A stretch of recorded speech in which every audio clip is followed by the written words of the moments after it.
ಗಂಡನ ಮಾತ್ರ ಕೇಳಲ್ಲ. ನಮಗೆ ಗ್ಯಾರಂಟಿ ಐತೆ. ನಾವು ಮೊದಲನೇ ಯೋಜನೆ ಚಾಲೂ ಮಾಡಿ ಪ್ರಾರಂಭ ಮಾಡಿದ್ವಿ, ಶಕ್ತಿ ಯೋಜನೆ. ಹೆಣ್ಣು ಮಕ್ಕಳಿಗೆ ಶಕ್ತಿ ಕೊಡೋಣ ತಂದು ಬಸ್ ಬಿಟ್ಟಿವಿ,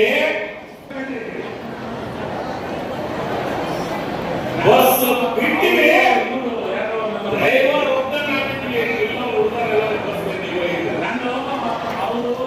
ಡ್ರೈವರ್ ಚೇರ್ ಬಿಟ್ಟಿಲ್ಲ, ಆದ್ರೂ ಚೇರ್ ಡ್ರೈವರ್ ನೀವು ಮಾಡ್ಕೊಂಡು ಈಗಾಗಲೇ ಕಂಡಕ್ಟರ್ ಆಗಿಬಿಟ್ಟಿದೆ ಎಲ್ಲ. ಅಂದ್ರೆ ಈ ರಾಜ್ಯದೊಳಗ, ಈ ದೇಶದೊಳಗ ಯಾವ ರಾಜ್ಯದೊಳಗಿಲ್ಲ, ಕರ್ನಾಟಕ ರಾಜ್ಯದಾಗ ಮಾತ್ರ ಈ ಒಂದು ಫ್ರೀ ಗ್ಯಾರಂಟಿ ಯೋಜನೆಯನ್ನು ಕೊಡುವಂತ ಕೆಲಸ ಈ ರಾಜ್ಯ ಮಾತ್ರ ಇದೆ.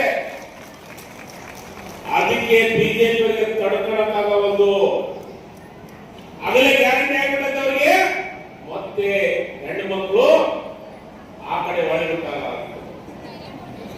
ಅವರೇ, ಶಿವಮೂರ್ತಿ ಕುರಿಯಣ್ಣ ಅವರೇ, ಡಿಸಿ ಅವರಾಗಿರ್ತಕ್ಕಂಥ ಸುರೇಶ್ ಸಿಗ್ನಾರ್ ಅವರೇ, ಸಿ ಅವರಾಗಿರ್ತಕ್ಕಂಥ ಒಳ್ಳಿದ್ ನೇಗಿ ಅವರೇ, ವೇದಿಕೆ ಮೇಲೆ ಆಸೀನರಾಗಿರ್ತಕ್ಕಂಥ ಎಲ್ಲ ಗೌರವಾನ್ವಿತ ಗಣ್ಯ ಮನೆಯಲ್ಲಿ ಆಗಿರ್ತಕ್ಕಂಥ ಎಲ್ಲ ತಾಯಂದ್ರೆ, ಇದು ಗ್ಯಾರಂಟಿ ಉತ್ಸವ. ಈ ಉತ್ಸವದಲ್ಲಿ